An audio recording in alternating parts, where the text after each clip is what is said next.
Boa noite, amigas e amigos. Bem-vindos a mais uma das nossas conversações filosóficas. Hoje temos aqui a ilustre presença do José Dirceu, ele que foi ministro, foi deputado federal, pré-candidato a deputado federal por São Paulo também, e uma das figuras aí mais importantes da vida política brasileira das últimas décadas, sem dúvida nenhuma.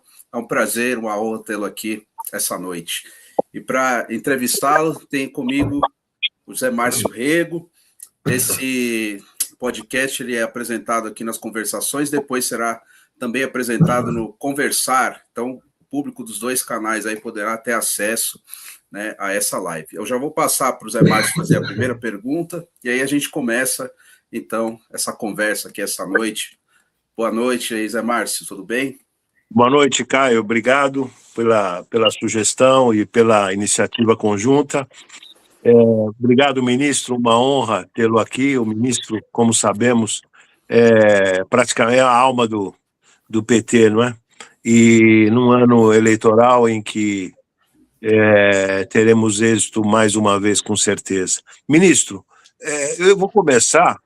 O senhor já uns 2 comentários fez comigo, que está lendo as reflexões do nosso amigo, professor da Unicamp, Fernando Nogueira da Costa, né, sobre o mundo financeiro, sobre os bancos, enfim, reflexão sofisticada. Ele é um dos grandes especialistas, né?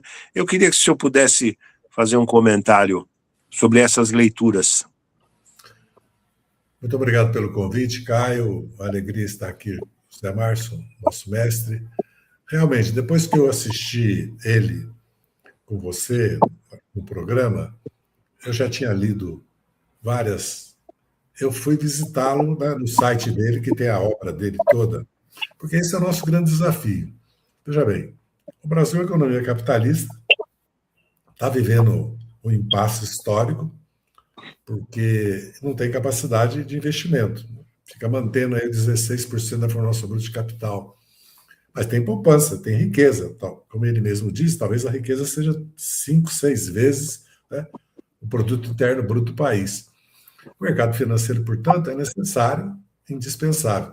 Agora, nós fizemos uma abertura financeira na década de 90, 2000 e agravamos ela, que transformou o Brasil, primeiro, muito dependente do mercado mundial financeiro, como é consequência da globalização financeira. Mas, com a taxa de juro que veio sempre, vamos lembrar que o Gustavo Franco pagou 27,5% real 3 anos, real, e dobrou a dívida pública comparada com o PIB. Dobrou naquele período. Ninguém mais lembra disso, do câmbio fixo, né? O país quebrou 2 vezes, quebrou em 98, o Clinton veio e socorreu o Brasil com 40 bilhões de dólares. Não é só o Milei que foi socorrido véspera de eleição, não. O Fernando Henrique foi também em 98, que não tira, evidentemente, os méritos do Fernando Henrique, nem do governo dele. Está fazendo só uma. Então, o grande desafio nosso é o seguinte: como é que nós transformamos o mercado financeiro, que é mais, quer dizer, o sistema bancário público e privado, o mercado financeiro, num meio e não num fim? Porque o que está acontecendo é que ele virou um fim. Se você vê a Europa nesse momento, os Estados Unidos, eles estão investindo financiado pela dívida pública. A Europa tem déficit público em todos os países, tem dívida pública de mais de 120%, vê a situação da França, mas mesmo a Alemanha. Mas ela está emitindo para rearmar, para fazer a transição digital da indústria e para resolver seus gravíssimos problemas, não só de energia, mas sociais. Habitação, inflação de habitação na Espanha foi 20%. Pensa bem. A inflação de alimentos e de energia é altíssima na Europa, mas não entra no núcleo da inflação, como, aliás, os próprios Estados Unidos. Então, nós temos um mercado de capitais, temos um mercado de renda fixa, renda variável, temos dívida pública, temos todo esse sistema de fintech que surgiu, né, com graves problemas agora pela desregulamentação total, como foi no setor de petróleo e gás, que deu no que deu, né? O Brasil fica dependente de importar gasolina e diesel, dependente de nafta, dependente de fertilizante, e aí vem sonegação, fraude, adulteração, crime organizado. Então, o país precisa debater como é que ele vai sair dessa armadilha.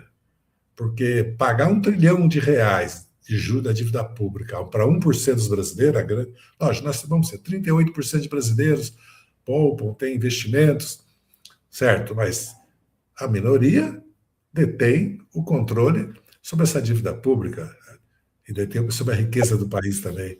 Então, se você acrescentar isso, que a estrutura tributária taxa o consumo e a produção e não a renda, a propriedade e a riqueza, questões que a Europa resolveu no século XIX, aliás, o Celso Furtado, nesse livro que eu citei aqui antes de começar, que eu estou lendo, trata muito dessa questão. Como é que a Europa, do feudalismo para o início do capitalismo, e depois nas crises do capitalismo, principalmente 48 e 71, do século XIX, 1848 e 71, que veio a Comuna de Paris, como é que faz a reforma política, agrária e tributária. Porque a economia brasileira é uma das maiores economias do mundo. O Brasil talvez seja o país mais rico do mundo, porque ele é o 5º em território, 7º em população, uma das 10 maiores economias, mas ele é o mais rico, porque primeiro não tem invernos.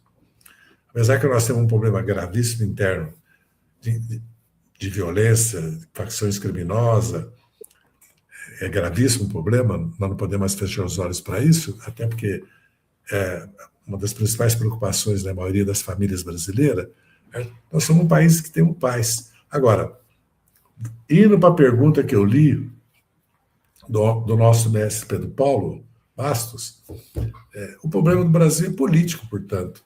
Porque, vamos dizer assim, o Brasil, diagnóstico e solução para os problemas nós temos. Nós temos mais de um caminho, né? Mais de uma alternativa, né? A direita brasileira, independente do bolsonarismo, certo? Ela, se nós olharmos os anos 15, 22, nós tivemos austeridade fiscal.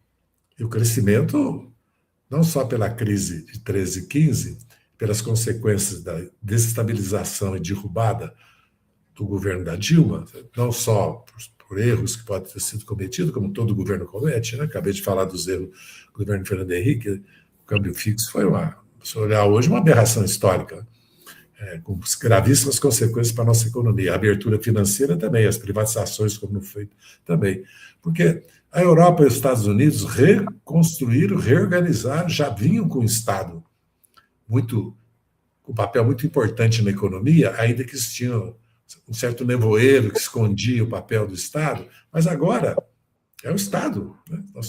Se nós olharmos o confronto que está tendo no mundo, é a força militar, comercial, tecnológica dos Estados Unidos se impondo à Europa, inclusive, porque quer afastar a Europa da China, o que é impossível, porque a Europa sem a China ela não tem futuro nenhum, e quer também nos impor uma adesão a todas as Américas, né, da Groenlândia à Patagônia, né, a um modelo norte-americano. Então, essa questão do pacto político, porque se nós olharmos o Brasil, desde a Revolução de 30 e depois o Estado Novo e no governo democrático do Getúlio, foram se construindo ali. O país foi se urbanizando, se industrializando, as classes trabalhadoras foram crescendo. Quando elas conquistam o direito de voto, elas já tinham conquistado, de certa maneira, a educação, pelo desenvolvimento tecnológico, pela urbanização. Quando a mulher entra também, formou uma classe trabalhadora que passou a decidir os destinos das eleições no país. Decidiu que o PTB, que ia se transformar no partido majoritário, não fosse o golpe militar, decidiu com o MDB, depois decidiu com o PT. Foi a partir do voto popular, das classes trabalhadoras em geral, não só da classe operária industrial, né, com base na indústria, que se formou uma maioria no país democrática, desenvolvimentista, e nos momentos de choque com os interesses norte-americanos, que aconteceram no governo Getúlio, depois de 61, depois de 64, e mesmo no governo do Juscelino, a diferença é que aquele pacto burguês, né, popular, que o Getúlio construiu, o JK, pela circunstância, pelo momento histórico, ele abre para o capital estrangeiro. Mas você vai ver que depois o Geisel faz uma correção, ao ponto dele propor e foi aceito pelo empresariado brasileiro, as empresas estratégicas, 1/3 capital nacional, 1/3 capital estrangeiro e 1/3 estatal. Ninguém lembra disso. Isso era uma regra do governo Geisel. Fora o segundo plano nacional de desenvolvimento. Lógico, ele endividou o país, como o Juscelino nos deixou a inflação. O Vladimir Palmeira, que é o estudioso, não só do ponto de vista filosófico, estudioso do marxismo, um economista, professor, um quadro político, grande quadro político, e estava me chamando a atenção para isso, que uma das causas que levou... Contemporâneo nas lutas estudantis, né? Isso, foi líder estudantil. Ele e o Travassos era presidente da UNE, ele da União Metropolitana de Estudantes do Rio, que era... Porque o Brasil só tinha universidade, na verdade, nas algumas capitais, né? Nós éramos 200 mil estudantes, né? Hoje nós somos bilhões de estudantes. Mas era um outro Brasil, estou falando de 61. Eu cheguei em São Paulo tinha 3,5 milhões de habitantes, porque eu vim trabalhar como office boy, estudar lá no Colégio Paulistano, na Rua Taguá, e viver ali na Liberdade. O Brasil era outro país. Mas eu digo isso porque esses pactos políticos, mesmo o governo Geisel faz um pacto político. Vamos lembrar que o Severo Gomes foi ministro da Indústria e Comércio do Geisel, e era um capitalista nacionalista ligado ao MDB profundamente. Aliás, tragicamente, infelizmente, morreu naquele acidente junto com o líder da redemocratização, da Constituinte, que foi Ulisses Guimarães. Porque o MDB, na verdade, ele encarnou o sentimento antiditatorial pela democracia e pela liberdade e o sentimento também de retomar o projeto de desenvolvimento nacional. Como, de certa forma, o PT também retomou. Mas qual é o impasse que nós vivemos? Que nós não temos uma força, nem um bloco histórico, uma coalizão político-partidária, nem a direita tem, nós temos. Porque a direita, nesse momento, ela não tem uma proposta para o Brasil.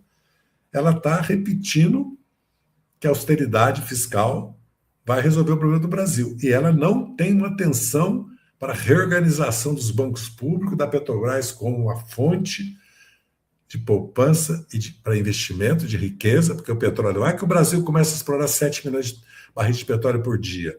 Se essa riqueza for apropriada e devolvida para a logística do país, econômica, que é a infraestrutura nossa, e social, e para o desenvolvimento tecnológico do país, nós, em 10 anos, podemos, pelo menos, aumentar o PIB em 50%, com um crescimento de 4,5%, que foi o crescimento de um período do governo do Lula. E com esse crescimento de 2,5% que nós estamos tendo, o Brasil vai andar de lado. E o problema da infraestrutura, do desenvolvimento, que é o problema da produtividade, da inovação, das novas indústrias, né? Da economia digital, problema da infraestrutura, fora os outros problemas da melhora dos serviços públicos, da segurança, do saneamento, da habitação, da defesa civil, das áreas de risco, do combate às facções criminosas, problemas que são os estruturais do país. Enfrentar a questão de aumentar a taxa de investimento do Brasil com uma meta de inflação de 13%, com o Copom como existe, com o Conselho Monetário como existe, com o mercado financeiro como está, que seria determinante e importantíssimo para financiar. Porque você vê, eu estava vendo os dados do FMI. O Brasil é o terceiro país em crescimento, é o quarto porque tem um crescimento mundial no meio. Segundo, o Brasil recebeu mais investimento estrangeiro que a maioria dos países da Europa. A maioria dos países da Europa. Países desenvolvidos. Então, é evidente que qual é o país que tem 200 milhões de habitantes e um mercado 200 milhões, que já tem um mercado de classe média enorme? Qual país tem as oportunidades de produção de alimentos, energia e mesmo de bens de média e alta tecnologia fora o Brasil?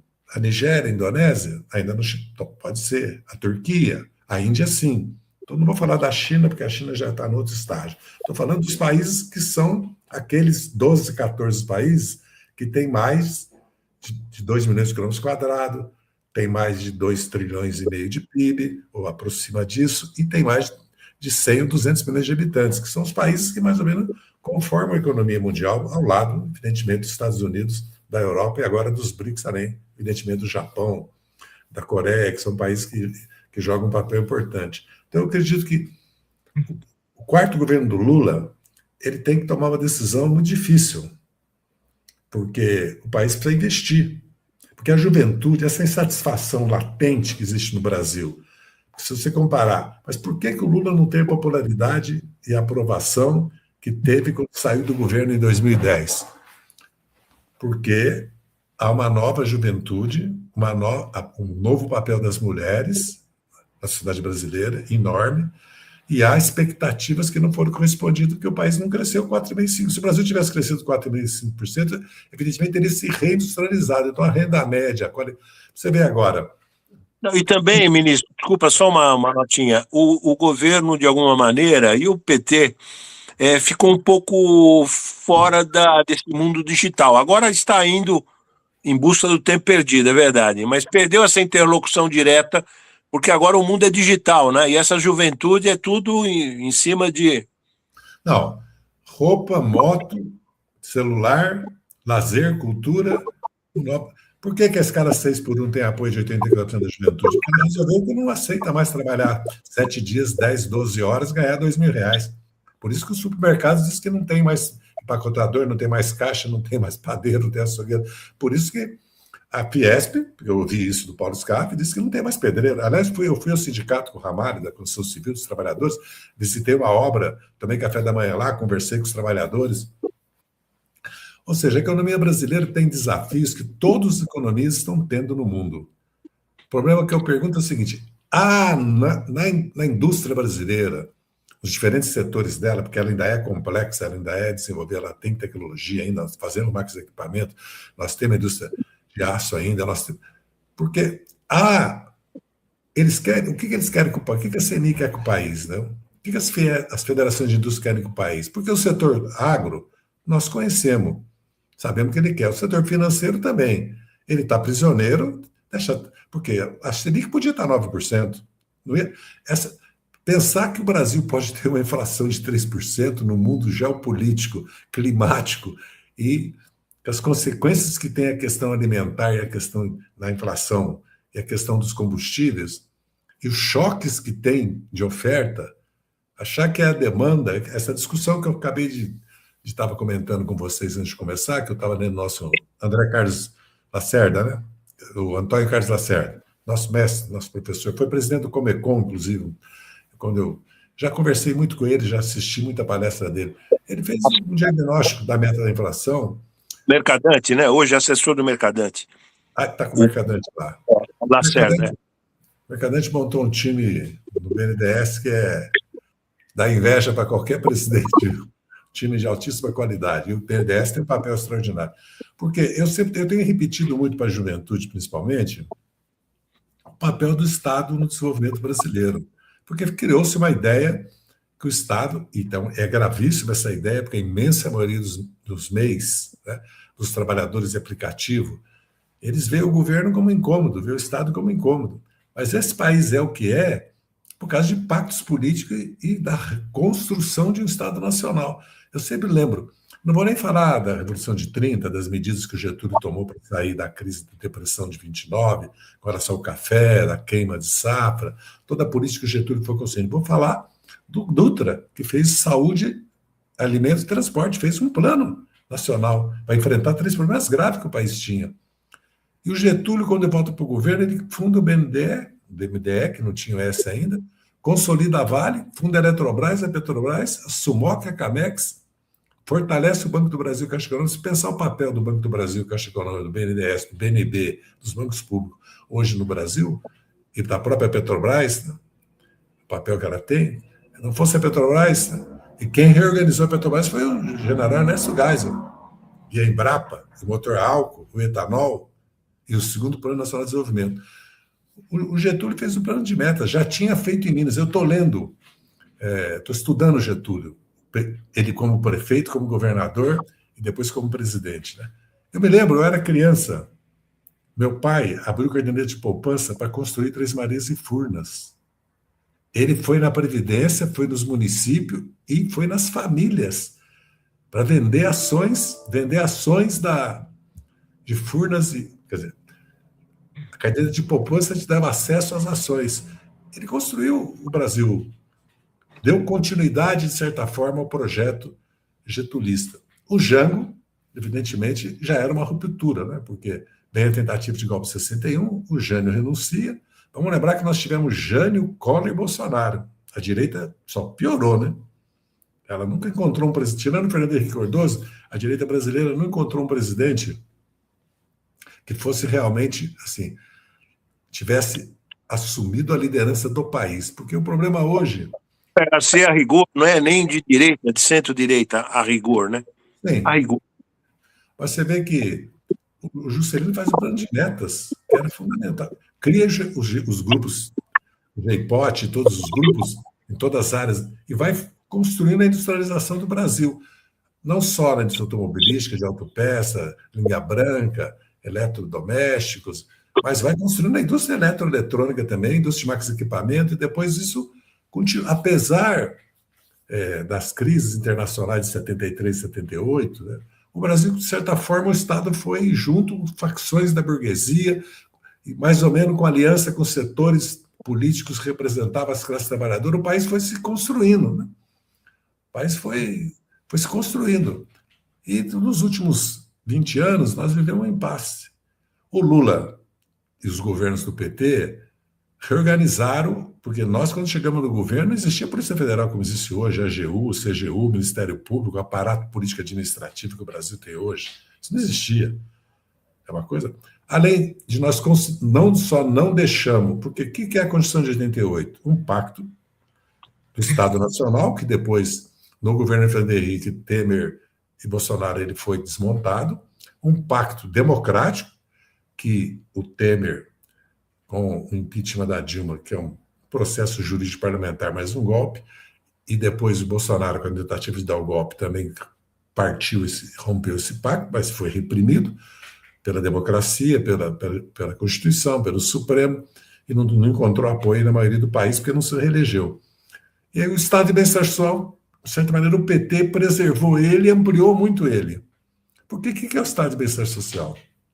A classe trabalhadora, se ela depender do salário para participar da riqueza nacional, ela não tem acesso à educação, à saúde, ao lazer, à cultura, à segurança pública, ela não pode pagar a segurança pública, a educação, a saúde.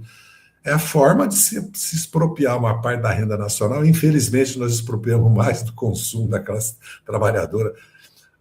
A nossa demanda, o papel da massa salarial no Brasil seria muito maior se nós não tivéssemos o imposto de consumo e o juro, porque pagar 50% no consignado, que é 99% de certeza que você vai receber, é uma coisa assim, é um assalto à bolsa e a impossibilidade do trabalhador fazer poupança, fazer planejamento, melhorar o padrão de vida dele, com o trabalho dele. Então, essa questão do Estado de Bem-Estar Social, assim, o que a direita brasileira propõe? Que a gente desconstitui o Estado Social, que isso vai fazer o Brasil crescer, mas no mundo de hoje, que a Europa está revertendo, inclusive, essa tendência, porque a insatisfação popular e a revolta, pelas transformações culturais, nós sabemos que a última transformação sempre é a família e a religião. É a última, e os valores morais. Quando a tecnologia vem, os modos de produção vai alterando aqui. O Brasil mesmo é ferrovia, telégrafo, aço e energia. Depois nós tivemos toda a revolução industrial da década de 60, depois da década de 70. As instituições, os valores vão mudando. Tanto é que o país superou a ideia que governo ditatorial é bom, né? Faz o país crescer, se desenvolver com a redemocratização. Mas nós temos um desafio. Nós já fizemos o limite da distribuição de renda que o país, com a riqueza que o país tem. Ela não é maior por causa da concentração da renda e por causa da estrutura tributária e agora os juros que agrava isso. Mas o governo vai ter que resolver esse problema como investir mais. Se os bancos, se o mercado financeiro financiasse, o que tem, você vê, essa deformação desses certificados, né, da infraestrutura, da indústria, da agricultura, que não paga imposto, aí tem 3, 4 vezes mais poupança lá do que empresta, entendeu? Porque as pessoas estão querendo uma rentabilidade, estão fugindo de pagar imposto. Aí cria uma deformação que atinge o leilão das letras do Tesouro Nacional. Aí Ministro, desculpa interrompê-lo, mas a tua análise está maravilhosa. Mas eu queria que você fizesse uma reflexão. O presidente Lula, com toda a razão, fazia críticas veementes à gestão do Roberto Campos Neto. Aí vem o nosso amigo, aliás, ex-aluno meu, um amigo querido, dileto, vem o Gabriel Galípolo na presidência. A taxa de juro não teve redução significativa, não teve. E o presidente Lula parou de fazer aquelas críticas contundentes. Isso aí eu sei por quê, mas muitos alunos, muitos conhecidos, amigos, eles falam: ô, professor Rego, o que explica isso? Politicamente, o que explica essa postura do Lula? Ele não pode, como presidente da República, levar, vamos dizer assim, a divergência política com o presidente do Banco Central, que ele mesmo indicou, e a maioria dos diretores, acho que a maioria dos diretores, ou diretoras, a maioria, né, há um confronto, porque já tem confronto demais institucional no Brasil, né? O Congresso Nacional invadindo atribuições do Executivo, muitas vezes o Supremo Tribunal Federal legislando, eu às vezes vejo decisões da Suprema Corte ou do TSE, que em vez de normatizar, legisla. Ou seja, já há um conflito e há toda uma corrente da extrema-direita com parte da direita, né, que quer simplesmente fechar o Supremo Tribunal Federal, porque acha que o papel constitucional para garantir a democracia dele é inaceitável. Então nós temos problemas já demais. Então acho que o Lula tenta. Qual é o problema grave? Que o Gabriel Galípolo, pelo que ele escrevia, pelo que ele se pronunciava, certo? Ele teria que ter tido um outro papel no Banco Central. Então é um problema dele. Eu não vou chegar ao ponto do professor Brás Pereira, que já radicalizou, vamos dizer assim, né, na crítica a ele, mas eu diria que não corresponde ao que ele escrevia, dizia e propunha para ser não só secretário executivo do Ministério da Fazenda, junto com a equipe do ex-ministro Fernando Haddad, mas também para ir ao Banco Central e depois ser presidente, porque ele não fez nenhum esforço. Pode ser que ele esteja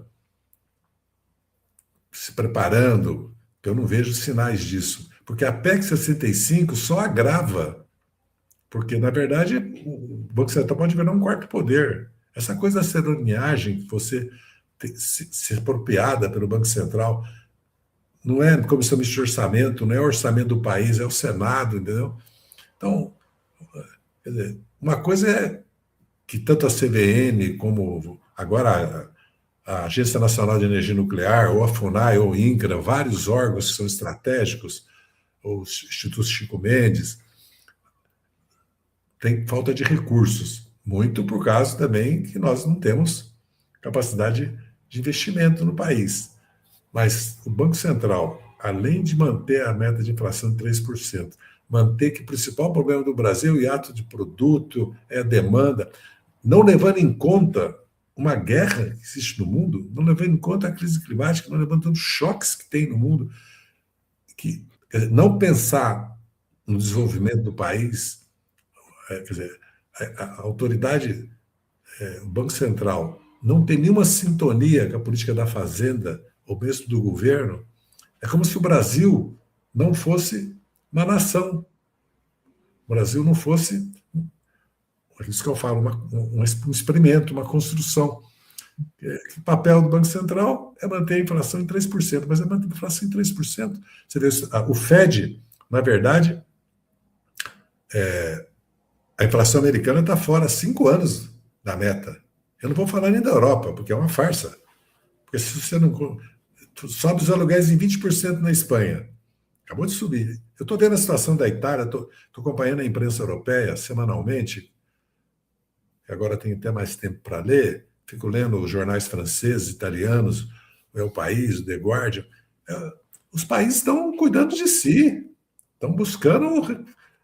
Porque se o Brasil estivesse pagando 1,5% de juros da dívida pública, nós podíamos estar fazendo investimentos a partir da dívida pública ou capitalizando. Por que nós não podemos capitalizar os bancos públicos? Quer dizer, a China, uma das grandes vertentes explicativa, além que ele administra o câmbio e tem controle sobre o mercado de capitais, é o papel dos bancos públicos. Porque você imagina, se o BNDES, o Banco do Brasil, a Caixa Econômica e o BNB são capitalizados com 100 bilhões de dólares, eles podem emprestar $1 trilhão. Agora, com juro, você vê, eu estava conversando hoje com o motorista, ele falou para mim, não não tem mais como comprar carro, 26% de juros, um carro que você toma do cara, inflação de 4,5%.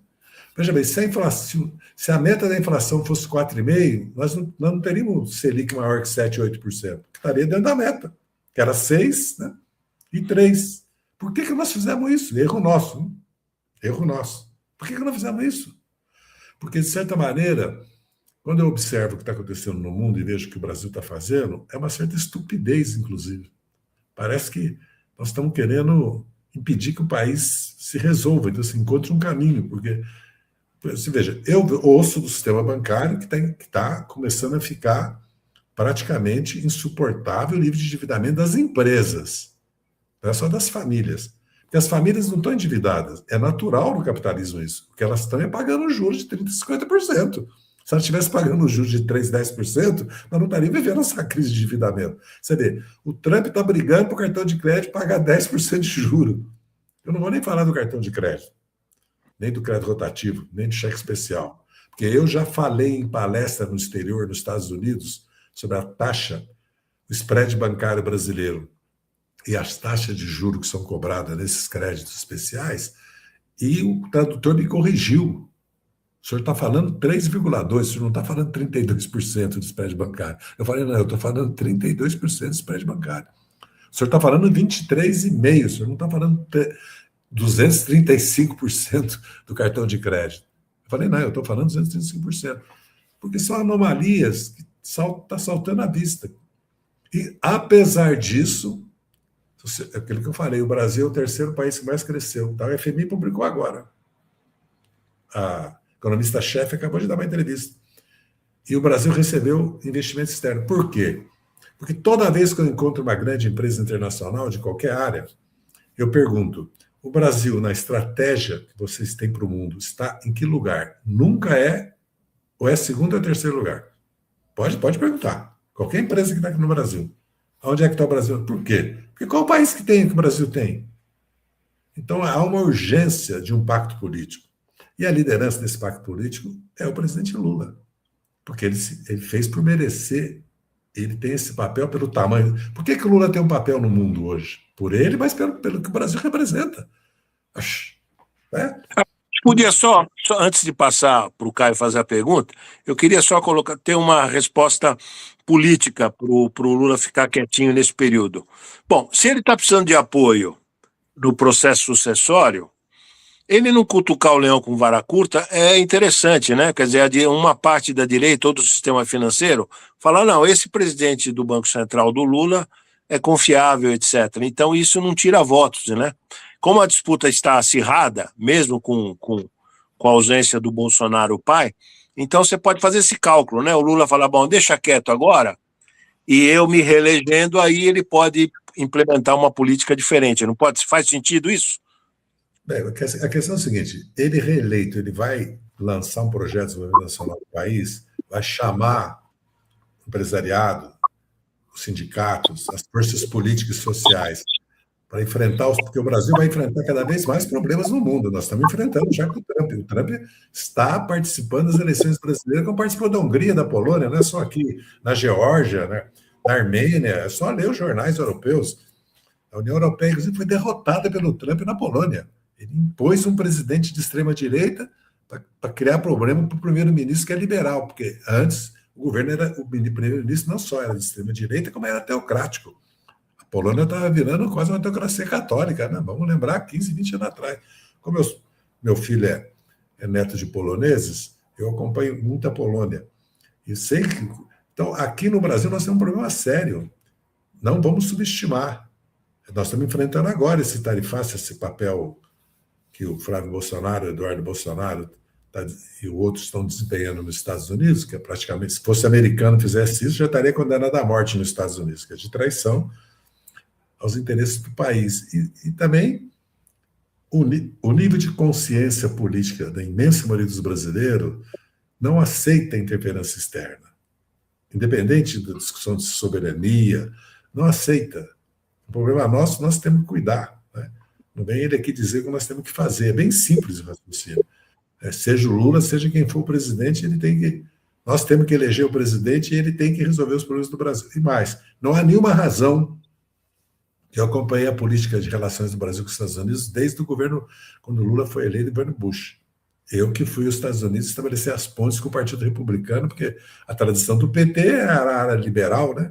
Vamos dizer assim, que hoje chama socialista, o Trump diz que é comunista. Do Partido Republicano. Registro histórico, para ver se procede. O Mário Garneiro, nessa época, te ajudou um pouco? Mário Garneiro, o Alan Belda e o presidente Sarney. Porque o presidente Sarney tinha muita relação com Anthony Hamilton, que tinha sido embaixador aqui.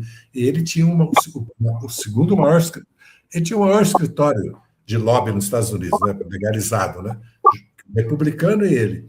E eles abriram a porta para mim, para o PT, na verdade, o Lula não era presidente ainda, abriram as portas para nós, nas relações com o mundo político, o mundo que é muito importante da mídia americana, de Nova York principalmente, e também o mundo da advocacia, parlamentar e empresarial, que eu visitei todos os principais fundos de investimentos, os principais bancos, para expor o que era o PT, quem era o Lula, que nós queríamos fazer, que, aliás, foi uma grande surpresa. Você veja, o Lula governou com Bush, com todas as contradições que tinham. Depois, nós governamos, nos últimos 30 anos, o Brasil nunca teve um contencioso com os Estados Unidos. Tivemos divergências sobre a guerra do Iraque, sobre a guerra contra o terror, a dos BRICS depois, surgimento da China, mas não as empresas americanas, os bancos, investidores têm algum problema no Brasil? Nenhum. Isso aí é tudo problemas que se pode resolver na OMC, pode se resolver em negociação, etanol. O resto é invenção, desmatamento, propriedade intelectual. E as coisas das big techs, das terras raras, todo o país está cuidando das suas terras raras, quer industrializá-la e quer utilizá-la, quer potencializá-la. E todo o país está cuidando. A Europa está radicalizando com relação às big techs, a legislação. E a França e alguns países estão retirando as empresas mais ligadas ao Departamento de Defesa dos Estados Unidos, mais ligadas à CIA, mais ligadas aos interesses do Império, né? Porque os Estados Unidos não é uma democracia, uma república. Os Estados Unidos é um império e uma plutocracia. Aliás, o Martin Wolf acabou de escrever na Folha de São Paulo um artigo. No fundo, o presidencialismo do Trump se explica porque ele é imperial, né? É por isso que explica o uso não internamente e no mundo da força militar, porque ele está usando internamente a força militar também, não está usando só externamente. Deixa eu interrompê-lo o seguinte, eu quero fazer um registro. O senhor com 80 anos se convalescendo de uma doença, né? Grave. Linfoma. O senhor está terrível, hein? Está com tudo na ponta da língua, espetacular. Caio, você queria fazer uma pergunta? O dever de ofício, né? Porque se eu vivi 60 anos, tinha que aprendido com vocês. Você não precisa fazer a prova escrita, já passou na chamada oral. Nota 10. Vai lá, Caio. Bom, eu queria fazer, na verdade, duas perguntas, e acho que vou fazer só essas duas também para não tomar muito seu tempo. Mas a questão da política. Uma é sobre o papel do Congresso, né? Qual a sua expectativa do papel do Congresso Nacional na vida política do Brasil, que, como o senhor mesmo já falou, mudou muito nos últimos 20 anos, né, para cá, para esse novo ciclo, né, que vai começar em 2027. E a outra pergunta é sobre São Paulo, né? Expectativa sua para a eleição em São Paulo e o papel do Estado de São Paulo também nesse novo ciclo. Veja bem, nós precisamos fazer uma campanha eleitoral, agora nós estamos numa pressa, hipocrisia no Brasil, né? Não existe no mundo nenhuma legislação que existe a brasileira. Não existe. Essas proibições. O Trump perdeu a eleição, no outro dia tinha comitê, plaquinha, flâmula, arrecadação de recursos, começou a fazer campanha. Aqui no Brasil criaram essa hipocrisia para combater o abuso do poder econômico. Aí, cada deputado tem 300, 400, 500, 600 milhões em 4 anos para distribuir de emendas parlamentares. Só em show comício gastaram 2,6 bilhões no ano passado. Então, você proíbe fazer campanha eleitoral, proíbe material, camiseta, boné, bottom, entendeu? Flâmula, uma coisa. Eles tiraram o povo da eleição. A eleição, televisão, você 35 dias, campanha 45 dias. Não existe campanha eleitoral mais no Brasil. É uma coisa... Fora o sistema político não tem fidelidade. Eu falo no exterior, ou em palestras, que no Brasil tem um mês para as pessoas mudar de partido. O público não acredita. Pensa que não é verdade. Olha só. Aí não temos fidelidade partidária, temos um modelo de voto no nominal que não existe em nenhum país do mundo. Ou é distrital misto, ou é em lista, aberta ou fechada. É o partido. Você vê, olha a Argentina, olha o Chile, olha o Peru, não precisa nem Colômbia, não precisa ir para a Europa, para olhar a Espanha, a França, a Alemanha, tem um modelo, no meu entender, mais que podia ser implantado no Brasil, que é o distrital misto proporcional. Então nós temos um problema sério. E o Congresso Nacional, se nós não mudarmos o Congresso Nacional, nós vamos viver um impasse político institucional em 27. Porque eles querem fazer um ajuste de 4% do PIB. 4%, 5% do PIB. Querem fazer sobre o salário mínimo. Querem fazer sobre saúde e educação, sobre a Previdência. Se não quiserem privatizar a Previdência. O Flávio Bolsonaro, por oportunismo eleitoral, está fugindo dessa... Que nem o diabo foge da cruz, ele está fugindo dessa cruz. Aí ele fez aquela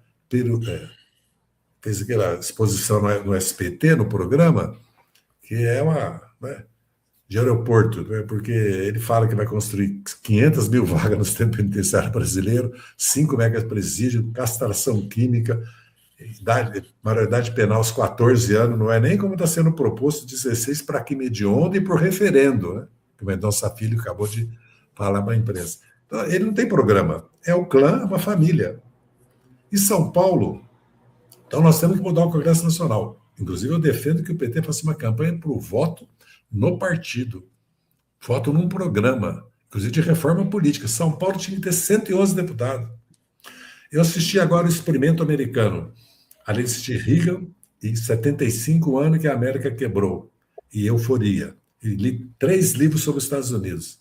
Aquela choque entre o Lindbergh e o Roosevelt ao lado do nazifascismo e da democracia liberal, né? Que é um livro fundamental, e o livro do nosso...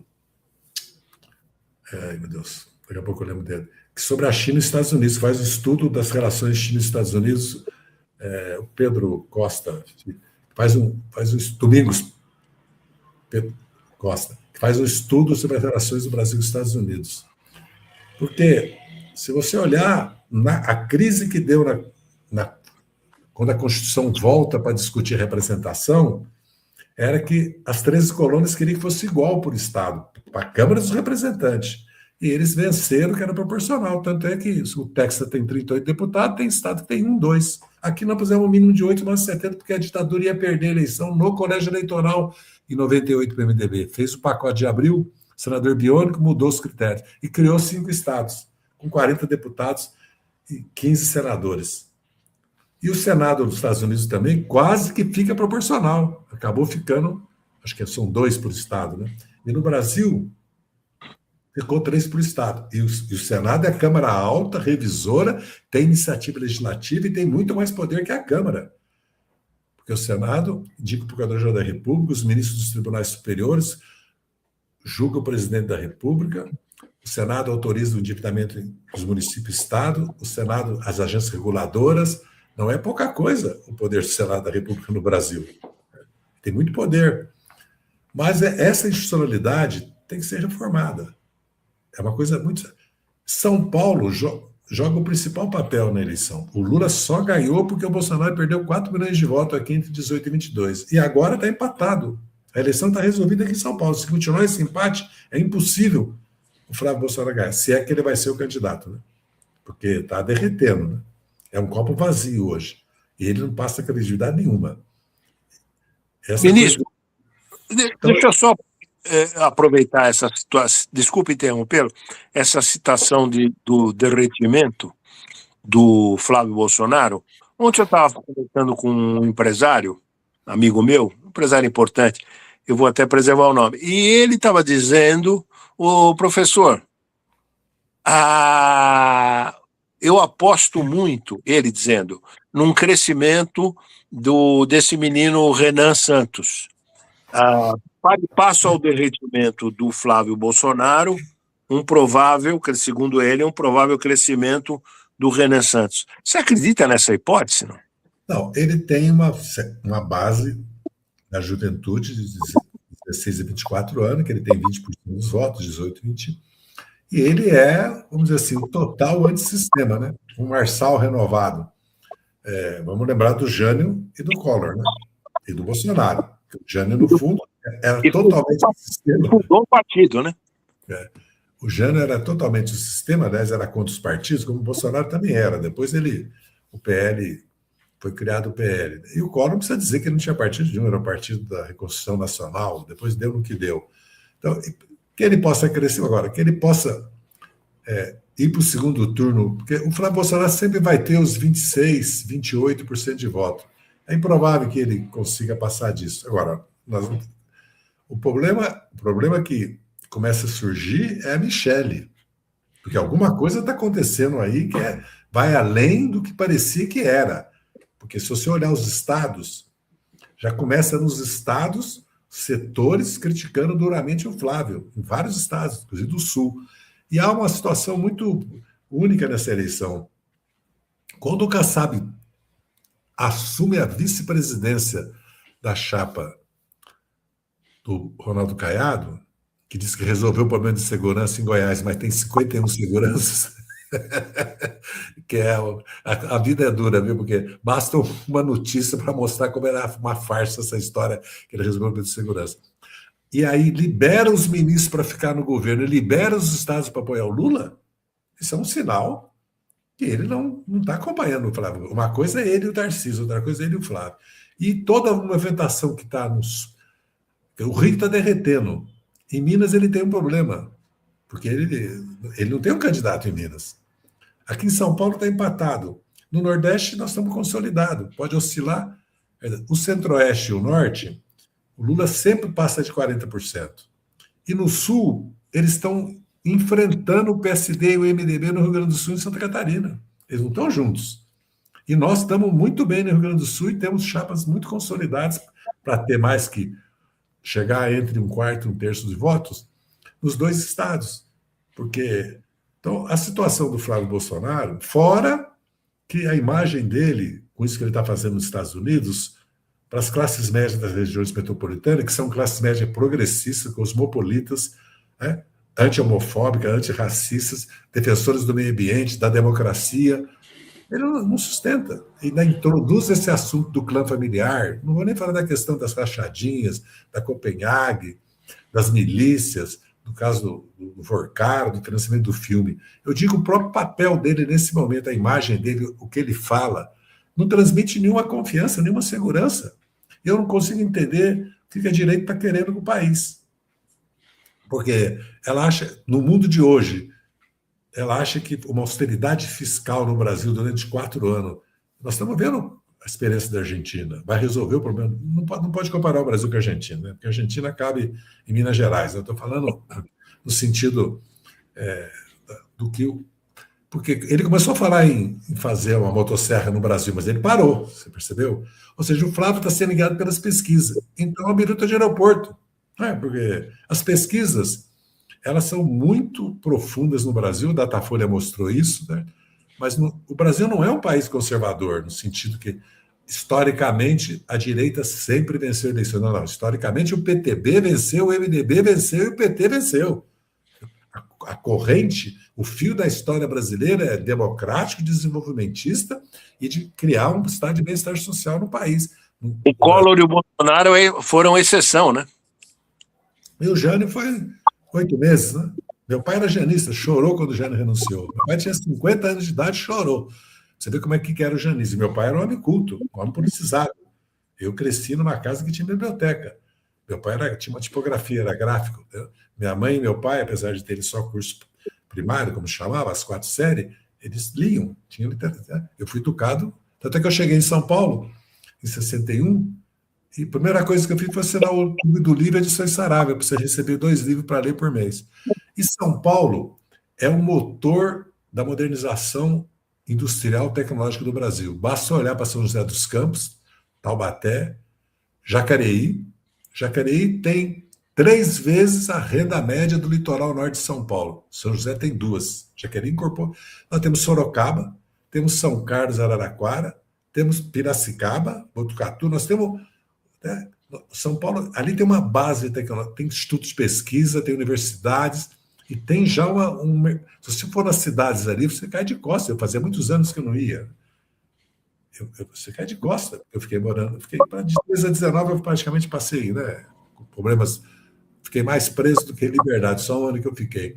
E depois veio a pandemia, eu acabei ficando em Brasília até 23, eu só vim para São Paulo em 24. Essas cidades hoje são... Quer dizer, e São Paulo tem um potencial muito grande de arrastar. Fora que, se você olhar Rondônia, Mato Grosso do Sul, Paraná e Santa Catarina, está havendo uma reindustrialização da produção agropecuária que está criando milhões de empregos melhores. Ô, Caio, eu tive o privilégio de assistir esse colega de banco do Zé Dirceu em 2 cursos na PUC, né, ministro?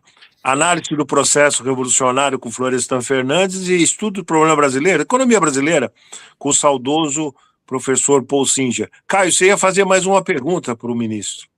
Não, eram essas duas, a segunda era sobre São Paulo, né? A eleição em São Paulo. Isso, a eleição de São Paulo. É uma eleição muito difícil, mas nós nunca tivemos uma chapa como essa. Haddad, Márcio França, Tebet, Simone Tebet, Marina Silva, Alckmin e Lula. É muito poderosa. Muda a situação no interior. E o interior mudou. Eu fui para o interior. Eu tive de setembro a maio.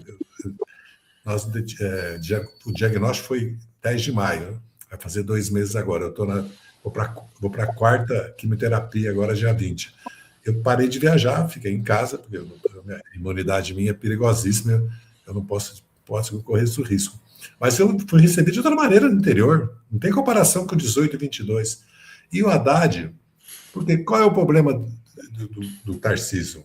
Ele não é um líder político, ele não liderou São Paulo. Você já viu ele falar sobre o desenvolvimento industrial de São Paulo? Já viu ele falar dos problemas da agricultura de São Paulo? Ele ligou o piloto automático, passou o ano passado inteirinho cuidando da presidência da República. Então, São Paulo está com os serviços de saúde, educação, mobilidade urbana, saneamento. Há uma insatisfação muito grande no interior do estado, há uma insatisfação. Ele está inaugurando obra, fazendo muita propaganda. Essa coisa de segurança pública. O Derrite foi um verdadeiro desastre para São Paulo. Ele sucateou a Polícia Civil, deixou a Secretaria de Segurança se envolver com o PCC. Está aí, é só ler os jornais. O comandante da PM foi afastado. Quando foram investigar, porque é a Polícia Federal, porque o crime foi no próprio federal, virou crime federal. O assassinato do delator no Aeroporto Internacional de Guarulhos, o que se descobriu? Que setores da cúpula da Secretaria de Segurança e da Polícia estavam envolvidos. E São Paulo, essa ideia que Esquadrão da Morte, Tropa de Elite, Rota na Rua, operações especiais, Polícia Mineira resolve o problema, é gravíssimo o problema das facções criminosas no Brasil. É de uma gravidade, assim, é a emergência de segurança nacional isso, não é pouca coisa que está acontecendo. Fora o tamanho dessa organização empresarial, né, que se infiltrou no mercado financeiro, no mercado imobiliário, na prestação de serviço para o Estado, na política, está financiando vereadores. Olha o Rio de Janeiro. Toda semana as prisões vão mostrando a gravidade do assunto. O nosso governo começa a tomar iniciativas, porque, na verdade, segurança pública é função dos estados. Eu sempre fui contra isso. Desde 2004, 2005, eu defendi que tinha Ministério da Segurança, Guarda de Fronteira, Guarda de Costeira, tinham que ter. E o Márcio Tomabás começou a implementar uma política. Os presídios federais, a Força Nacional, depois veio o Pronas, que o Tarso Genro implantou, o Favela Bairro, lá no Rio, do César Maio. E essa política que agora existe, inteligência, integração, infiltração e ir atrás do dinheiro. Porque o dinheiro desmonta as empresas, o circuito, o contrabando, a importação de arma e o contrabando de droga, ela quebra todo o sistema. Então mudou. Tanto é que toda semana agora nós temos agora acabou de ter 2 grandes operações sobre contrabando de arma, que entraram 600 mil armas no Brasil, dos Estados Unidos principalmente. E essa história dos CACs, né, o Bolsonaro criou, que no fundo era um braço armado dele, como ele está tentando transformar ainda as PM em braço armado, isso foi uma tragédia, porque o número de armas que saíram desses CACs e foram para as facções criminosas é muito grande também. Então, São Paulo vai estar em disputa. Não é uma tarefa simples, mas o Haddad pode disputar essa eleição para ganhar. Ele tem condições, ele tem histórico como ministro da Educação, como ministro da Fazenda, como prefeito de São Paulo, e a composição. Porque essa é a primeira eleição, todos os partidos estão juntos, não teve nenhuma eleição que o PDT, o PSB, o PSOL, a Rede, o PCdoB, o PV e o PT estivessem juntos. E nós temos metade do MDB e 1/3 do PSD. Não é pouca coisa. Da Bahia até o Amazonas, passando pelo Pará, pelo Amapá e Amazonas, os governadores, com raríssima exceção que vão ser eleitos, estão com Lula. E a maioria dos senadores. Não é uma situação como se desenhou no passado, que eles iam fazer uma maioria no Senado.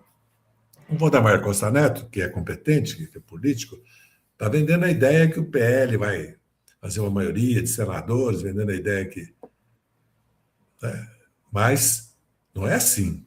Porque se você olhar as pesquisas, a imagem do Congresso Nacional e a consciência que existe em amplo setor da sociedade que precisa mudar o Congresso Nacional, se nós capturarmos isso, nós podemos ter um resultado muito melhor, porque o PT já foi o partido mais votado de 2002 até 2018 para a Câmara. Tinha entre 14% e 15%. O PL nos passou em 22%. Porque o PT precisa ter no mínimo 90 deputados. E os outros partidos no mínimo 60, 70. Para nós não dependemos tanto de... Porque, veja bem, o Lula fez um governo com 4 partidos de direita dentro do ministério. Não é na base parlamentar, não. O PP, o Republicano, o PSD e a União Brasil estão dentro do ministério, além do MDB. É uma coisa... a contradição. Um dia eu falei que era um governo impossível, que tinha uma base de direita, até me criticaram, mas eu estava querendo mostrar para a opinião pública, para conseguir compreender por que tem isso. Você não pode esconder isso da sociedade, você tem que dialogar com a sociedade. Para governar um país como o Brasil, se você não tem base parlamentar, você precisa compor. Agora, o Lula não abriu mão do programa que ele assumiu em 22, porque o Lula não assumiu um programa de ruptura. O problema é que eu defendo que agora ele assuma um programa de desenvolvimento nacional, ou seja, é hora do investimento, a prioridade, é hora do aumento da inovação, da produtividade, é hora da reindustrialização do Brasil, da infraestrutura, da ciência, da tecnologia, é hora de atender essa aspiração que existe entre milhões de jovens brasileiros de melhores condições de vida, porque no fundo é isso, eles não estão querendo... Eles querem fechar as contas no final do mês e ter tranquilidade. E essa coisa da segurança pública, eles querem paz na comunidade, na família. Prosperidade, paz, né? E garantir a democracia, a liberdade. Nós temos que capturar esse sentimento que tem no país e dar uma resposta a esse sentimento. E o Brasil é um dos poucos países do mundo que pode fazê-lo. Porque tem país que não pode. E mais, nós temos a América do Sul, que são 200 milhões de habitantes.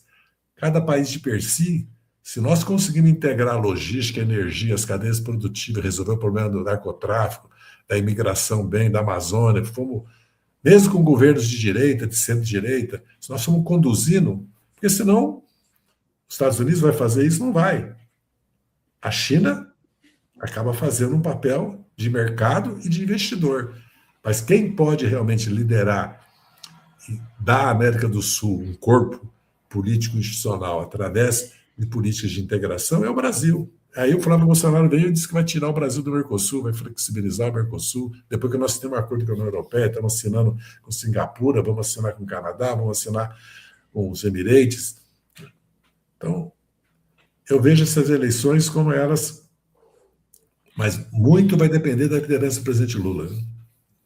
Dele assumir o 4º mandato dele e encarar essa questão, como que esse país sai desse... Porque nós estamos andando de lado, né?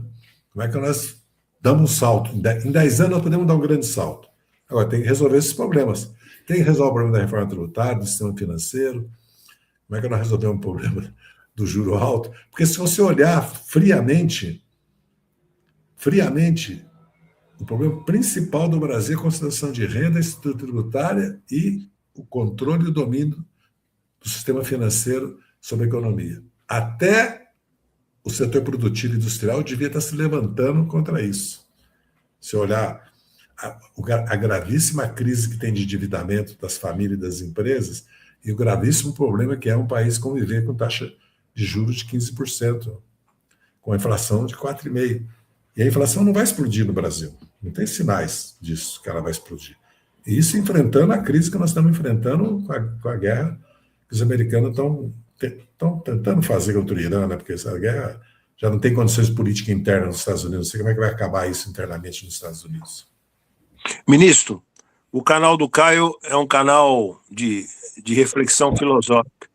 Eu queria fazer a seguinte pergunta. Você com 80 anos, com essa mente brilhante, que está afiadíssimo, se recuperando já mais uns 30 dias, você vai resolver esse problema aí. Se eu fizesse uma reflexão, ainda que rápida, curta, o sentido da vida para você. Bem, uma reflexão filosófica. Eu costumo dizer que eu vivi sempre a vida com paixão. Porque, no fundo, o que é o Brasil, né? Porque o meu sentido da vida sempre foi o Brasil. Talvez porque eu seja mineiro, tenha crescido na era do JK, tenha sido educado em casa pelo meu pai, que era da UDN, era conservador, mas o sócio era do PTB. Então eu convivi até os 14 anos com um PTBista, getulista, com a foto do Getúlio, e com a minha mãe com a foto do Eduardo Gomes. E também estudei no Colégio de Padres Franceses, que era um luxo, uma coisa fantástica, padres de 7, 8 nacionalidades, o dia todo de graça. 3 anos convivi com eles, né? Até eu visitei com o Paulo Coelho, e com o Fernando de Moraes e com o Mário Rosa, eu visitei Betarrans, onde fica o convento, a universidade, a catedral, fiz uma visita lá para conhecer. Então, eu sou a geração do Brasil em transformação, a geração de 68, que fez uma segunda Semana da Arte Moderna, né, que o AI-5 reprimiu, que é uma geração que é a mulher, o jovem saindo de casa, vindo morar nas grandes cidades, deixando de ficar morando em pensão de freira, e nas cidades próximas das grandes cidades, Ribeirão Preto, onde as famílias faziam, o mercado, a imigração nordestina para São Paulo, a urbanização e a industrialização.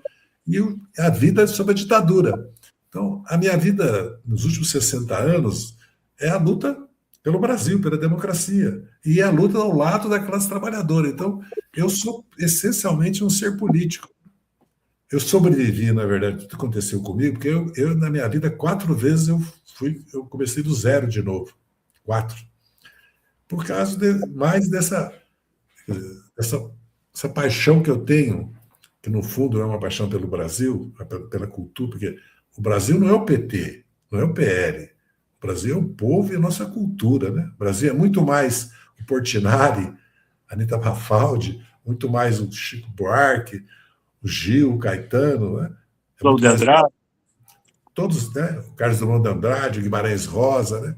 Todos eles, é muito mais isso, que nós temos que entender que um país não são os partidos políticos, as classes sociais, evidentemente, e a classe trabalhadora brasileira, é o que eu falo, ela vem, o sentido histórico dela é altamente progressista, altamente democrático, altamente nacionalista, vamos dizer assim. E eu, no fundo, sou produto também da geração que deu a vida lutando contra a ditadura. Então, eu carrego comigo a memória de meus companheiros e companheiras. Talvez eu tenha muitas vezes me levantado também por isso, né? Porque eu sempre carreguei comigo, quase como se fosse um dever moral, um imperativo moral que eu tenho, de continuar a luta deles, entendeu? Então, no fundo, eu sou um brasileiro típico filosófico. da imigração. O sentido da vida para você é o Brasil, né? Exatamente. Mas, no fundo, eu sou um imigrante de Passa Quatro, uma cidade pequena, que iniciou office boy, almoxarifado, arquivista, relações públicas, vivi em São Paulo, encantado, maravilhado com São Paulo. Eu não tinha dinheiro para pegar ônibus, assim, não tinha, comia arroz com 2 ovos, zoiudo, né? Mas eu era feliz, porque São Paulo era uma coisa tão... Eu sou também assim um paulistano. Eu cheguei em São Paulo, me apaixonei pela cidade. Depois eu vivi no Pernambuco, vivi no Paraná, vivi em Brasília, vivi no mundo. Quer dizer, minha vida mudou muito, mas eu continuo com muita raiz aqui em São Paulo, entendeu? Muita raiz na Liberdade, onde eu vivi vários anos, entendeu? Muita raiz na cidade. Fui deputado constituinte, fui 3 vezes deputado, fui candidato a governador em 94. E quando eu fui para o governo, eu fui pensando muito em São Paulo também. Por isso que eu desenvolvi agora, na minha pré-candidatura, tá, uma série de propostas para São Paulo, da educação técnico-científica que está sucateada, dos institutos de pesquisa, problema da indústria, da agricultura, porque o açúcar vai entrar numa crise grande por causa do etanol, dos problemas que São Paulo enfrenta na grande São Paulo, os problemas graves de desigualdade, pobreza, de saneamento, de enchente, de mobilidade urbana, o sucateamento da educação e saúde de um país, né? Porque a grande São Paulo é um país. São Paulo de per si é um país, a grande São Paulo. Eu tenho também essa coisa, essa ligação, apesar que eu sou mineiro e vamos dizer assim, a minha formação política é muito mineira, né? O meu modo de... Eu trouxe muito de Minas Gerais isso, mas eu sou, no fundo, e minhas filhas também, né? Tirando uma que nasceu em Brasília, né? Somos paulistanos e paulistas, né? E, aliás, com 8 anos de idade, eu saí de Passa Quatro com um tio meu para ir para Itapetininga, que ele era prefeito de Guareí, chamava Antônio Fumeiro, porque Passa Quatro, os italianos beneficiavam o fumo e vendiam em Sorocaba, e se enriqueceram. Passa Quatro tem vilas italianas maravilhosas, que eles construíram entre os séculos XIX e XX. E eu tive uma pneumonia. E, na volta, eu acordei no Parque Ibirapuera, no Nevoeiro, e vi o obelisco pela primeira vez, era 54, e inaugurar o Parque do Ibirapuera, que depois eu fui deputado, fui funcionário e deputado da Assembleia Legislativa. E fui a Aparecida do Norte cumprir promessa, porque meu tio, quando eu escapei da pneumonia, ele fez uma... Não foi ele. Ele ficou viúvo com 4 filhos e tinha uma senhora que cuidava dos meninos, e ela que fez a promessa, eu fui cumprir em Aparecida do Norte a promessa, coisa que eu nunca mais esqueci. A primeira vez que eu vi São Paulo, eu tinha 8 anos de idade, eu vi o Ibirapuera, que está recém ia inaugurar ainda. Eu me lembro do Nevoeiro e me lembro do obelisco, né? Depois eu descobri que aquele obelisco, né, depois que era da Revolução Constitucional de 38, que uma parte foi separatista, né, que, na verdade, era contra o governo revolucionário provisório do Getúlio, contra a Revolução de 30. Eu descobri isso depois. É o feriado de hoje, né? Feriado de hoje. Por isso que eu estou falando até, que eu lembrei. No livro Memórias eu falo sobre isso, inclusive. Mal imaginava que um dia ia ser deputado. Você sabe que eu fiz campanha eleitoral em 62, com 15, 16 anos de idade. Eu fui trabalhar de office boy no escritório do Alone Júnior, que tinha sido prefeito de Bauru, e tinha um escritório político, ele era deputado pelo PDC, foi reeleito em 62, e tinha um escritório imobiliário, de cooperação imobiliária, que era Termas de Bauru, que era... Um lado era o escritório político, aí tinha os elevadores, do outro lado era que nós não tínhamos muita relação, tinha mais com a política. Então, você vê, eu comecei a fazer campanha eleitoral em 62, uma coisa inacreditável. Ali eu acho que eu comecei a aprender, viu? As coisas que acontecem na vida sem a gente... Não é que eu fiz isso, é que as circunstâncias me levaram a essa situação. Ô, meu netinho! Tá bom, meu amor? Tudo bem. Faz aqui, meu netinho. Esse aqui é o Jorginho. Olá, tudo bom? O rosto dele. Caio, faz a última pergunta, querido. Não, eu não vou mais fazer pergunta, vou só pedir uma última palavra do nosso ministro, e muito comovente esse último depoimento aí, que tenha muita saúde, né, que o tratamento aí dê tudo certo, e deixar uma última palavra para a gente. Para mim, ele já tá curado, porque ele deu um show aqui de memória. Não, a medicina, ela existe disciplina e tratamento. Dá uma olhada. Não sei se você viu a entrevista dessa semana do Tony Bellotto, que passou por um câncer até mais grave que o teu, de pâncreas, super, né? Maravilhoso. Dá uma olhada. A avó desse meu neto, ela morreu no Sírio, 4 meses, descobriu pâncreas, mas isso tudo 14 anos atrás. Eu me lembro do Lula fazendo tratamento de quimioterapia, pelo amor de Deus. Evoluiu muito. Depois dá uma olhada, o Tony Bellotto no Roda Viva. Interessante. Mas faça as últimas considerações, menino. Você deu um show. Já falei demais já. Quero desejar boa noite a vocês. Parece que a França ganhou do Marrocos, né? Ganhou. Então, Vamos ver o que vai acontecer com a Bélgica e com a Noruega. Isso não vai acabar dando Espanha, França, Inglaterra e Argentina. No fundo, eu vou acabar torcendo para os argentinos, viu? Porque contra a Inglaterra, eu sempre estou contra a Inglaterra, porque eu lembro do Napoleão, da pérfida Albion. Agora, eu fiquei Aliás, eu assustado. torci do PSG contra o Arsenal. Eu estava assistindo. Eu fiquei assustado com a remuneração mensal do Messi. Você tem ideia quanto ganha? E eu fui verificar e chequei, é verdade. Você tem ideia de quanto ganha por mês o Messi? 15 milhões de dólares. 15 milhões de dólares. Tá bem. Não, o nosso Neymar acabou de comprar um iate de 120 milhões e uma casa em Santos que disse que pagou 50 milhões. Eu não sei como é que pode valer uma casa em Santos 20 milhões, mas disse que pagou. Então, esse é esse problema do futebol. Nós estamos vivendo essa crise do futebol, que é muito em função disso, e agora tem as bets, interferência política do Trump. E a nossa seleção, na verdade, não é um problema que ela perdeu e foi desclassificada, porque isso pode acontecer. É a forma, né, que perdeu. E o comportamento do Neymar, de certa maneira, provocando o goleiro, fazendo aquela falta, provocando, e depois fazendo aquela cena que, evidentemente, é para a mídia, né, de chorar ajoelhado. Né? E outra coisa, um técnico... É um crocodilo, né? Não, eu não consegui entender por que o Ancelotti levou o Neymar para a seleção. Tá Agora, bom. temos que... Bom, você sabe que o Brasil tem 3 mil jogadores no exterior, né? 3 mil. Você sabe que muitos times nossos, como o Flamengo, por exemplo, e outros, vendem 10, 12 jogadores de 16, 17 anos por R$1 bilhão todos os anos. É só você...